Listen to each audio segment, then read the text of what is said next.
The records are real. And the record here does something almost no other case in this series does. It ends with the killer's body in the ground. Identified, buried, case closed, and every investigator who worked it walking away convinced that body belonged to someone else. A neighbor named William Clifford sees the glow. The Gunness first. The Gunness farmhouse, 2 miles outside town, burning from the inside out. By the time anyone reaches it, the roof has already gone. What the fire crew pulls from the cellar, once the ash cools enough to search, is 4 bodies. 3 children, side by side, and a woman lying near them, missing her head. The neighbors already know whose house this is. Belle Gunness, widow, farm owner, mother of 3. A woman most of Laporte considers a pillar of hard Norwegian industry. The coroner's easy conclusion that first morning is that Belle Gunness died with her children in an accidental fire. Within 2 weeks, that conclusion falls apart completely. Because the men digging through the wreckage don't stop at 4 bodies. They find a 5th in the hog pen, then a 6th. Then they lose count. By the time the shovels stop, this quiet farm will be linked to more murder victims than any other crime scene in American history to that point. And the one body nobody can ever quite prove is the headless woman in the cellar. Start with who she was before Laporte, because the legend likes to skip this part, and the skipping matters. Brynhild Paulsdatter Størseth is born in Norway in 1858, emigrates to Chicago in her 20s, and takes the name Belle. In 1884, she marries a night watchman named Mads Sorensen. For 16 years, nothing about her life makes the newspapers. Then, on July 30th, 1900, it does. Mads Sorensen dies at home. On the single day 2 of his life insurance policies happen to overlap in coverage. The first doctor to examine him suspects strychnine poisoning. The family physician who had been treating Sorensen for a heart condition overrules him and signs the certificate as heart failure. No autopsy is ordered. Belle later tells that same doctor she'd been giving her husband powders for his discomfort. The day after the funeral, she files the insurance claim. Sorensen's relatives call it murder, loudly enough that it gets written down. Nobody investigates further. Belle takes the payout, leaves Chicago, and buys a farm outside LaPorte, Indiana. In 1902, she marries again, a widowed farmer named Peter Gunness. Within a week of the wedding, his infant daughter, left alone with Belle, is dead of causes the record never pins down. 8 months later, Peter is dead too. Belle's explanation? He reached for a shelf, and a heavy meat grinder fell and crushed his skull. The coroner's own notes call the story a little queer. He rules it an accident anyway. By 1903, Belle is raising foster and adopted children on the farm, alongside her own, including a girl named Jenny Olson. Neighbors describe Jenny as bright, well-liked, close to the other children in town. In late 1906, Belle tells everyone who asks that Jenny has gone west, enrolled at a Lutheran college in Los Angeles, or, depending who's asking, a finishing school for young ladies. Jenny writes no letters home.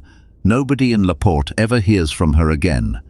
And for 2 years, that absence is simply accepted, because a teenage girl going away to school is not the kind of thing 1906 feels obligated to verify. It is accepted, that is, until May 3rd, 1908, 5 days into the farm dig, when investigators pull Jenny Olson's body out of the ground, buried under the hog pen enclosure the whole time. She never left the property. The modern read on why is the simplest one. Jenny was there the week Peter Gunness died. A teenage girl in the house sees things a coroner writing accident doesn't. If she knew what really happened to Peter, she was the one loose thread in a story Belle had already gotten away with once. So the story went quiet again, permanently, under a wire fence built to keep hogs in. Here is where the case becomes something closer to a business model than a series of accidents. Belle starts placing matrimonial advertisements in Scandinavian and other Norwegian-language newspapers circulated across the Midwest. The wording barely varies. Personal, comely widow who owns a large farm in one of the finest districts in Porte County, Indiana, desires to make the acquaintance of a gentleman equally well provided, with view of joining fortunes. Triflers need not apply. Read that last line again. It isn't decoration. It's a filter. And they answer, from as far as South Dakota and West Virginia, Norwegian immigrant farmers and laborers, many of them alone in America. All of them told the same thing once they arrive. Bring your savings so we can start our life together on equal footing. Olaf Svenherud, Thomas Lindboe, who had worked her farm once before. Abraham Phillips, who told his family back home he was going to marry a rich widow in Indiana. One by one, they take the train to LaPorte, hand over what they've saved, and are never heard from again. Neighbors who ask are told the men simply left, didn't work out, went back home, moved on. The man who breaks the pattern is Andrew Helgelien, a farmer from Aberdeen, South Dakota, who arrives in January 1908 carrying a substantial sum of cash. He too disappears within days. But Andrew has a brother, Assel Helgelien, who writes to Belle asking where Andrew's gone, gets vague, unconvincing answers, and does something none of the other families did. On April 27, 1908, Belle Gunness walks into a LaPorte attorney's office and asks him to draw up her will. Her reason, she says, is Ray Lamphere, a farmhand she'd employed and then fired, who she claims has been threatening her out of jealousy. That same day, she buys toys for her 3 children, and she buys 2 gallons of kerosene. Taken separately, none of it proves anything. A will, some toys, fuel for lamps and stoves that every farmhouse in Indiana burned through routinely. Hours later, the house is fire. 4 bodies come out of the cellar the next morning, a headless woman and 3 children, and for exactly as long as it takes the county to start digging elsewhere on the property, the official story is a tragedy. A grieving, frightened widow, caught by an arsonist's revenge, dead with the children she couldn't save. Ray Lamphere is arrested within days on suspicion of murder and arson, both. It is, on its surface, a closed case. A jealous ex-employee, a dead family, a funeral to plan.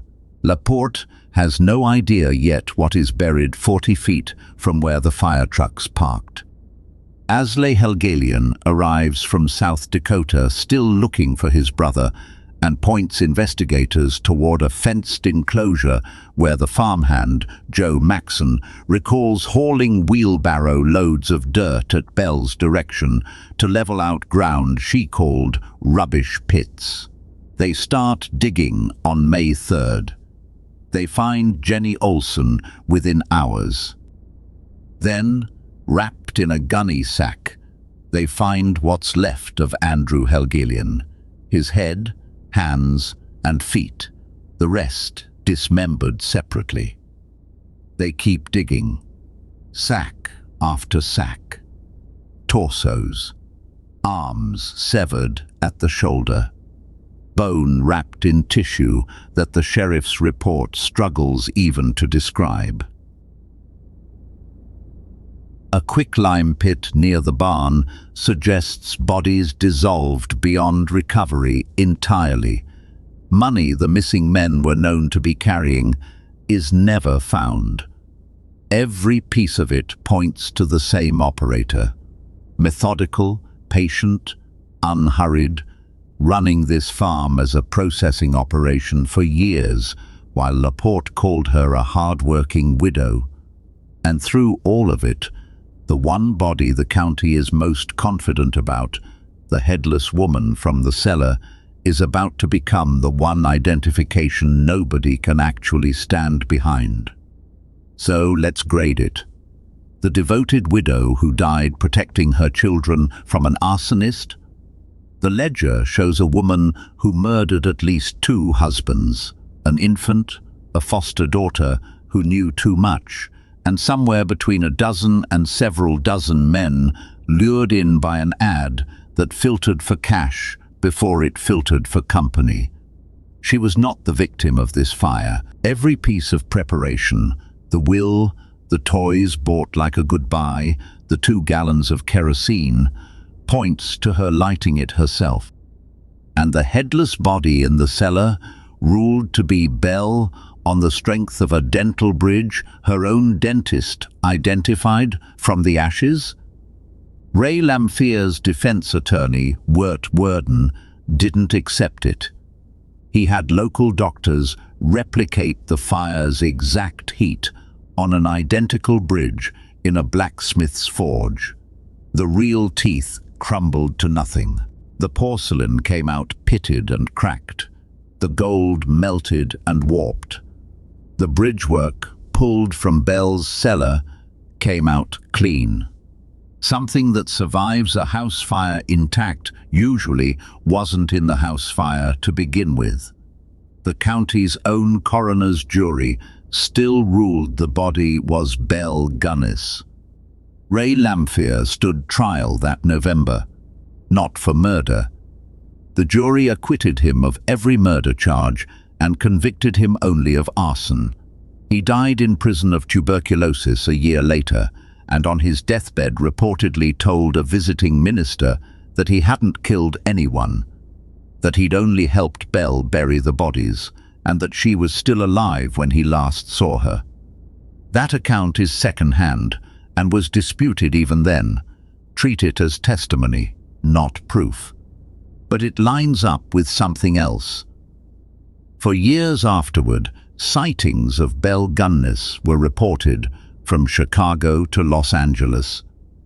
In 1931, a woman calling herself Esther Carlson died in a Los Angeles jail, awaiting trial for poisoning a man for his insurance money, roughly Belle's age, by some accounts strikingly similar in appearance. No confirmation was ever made. The legend wants a monster who died in her own fire, punished by the flames the way the stories always punish women like her. The record can't even promise you that much. What it gives you instead is a woman who built a system for turning lonely, hopeful men into insurance payouts, and who may have simply closed the account and walked to a train while a man who never killed anyone died serving her sentence. Some ledgers never balance. Next time, a doctor who promised the desperate a way out of occupied Paris and a furnace that never went cold.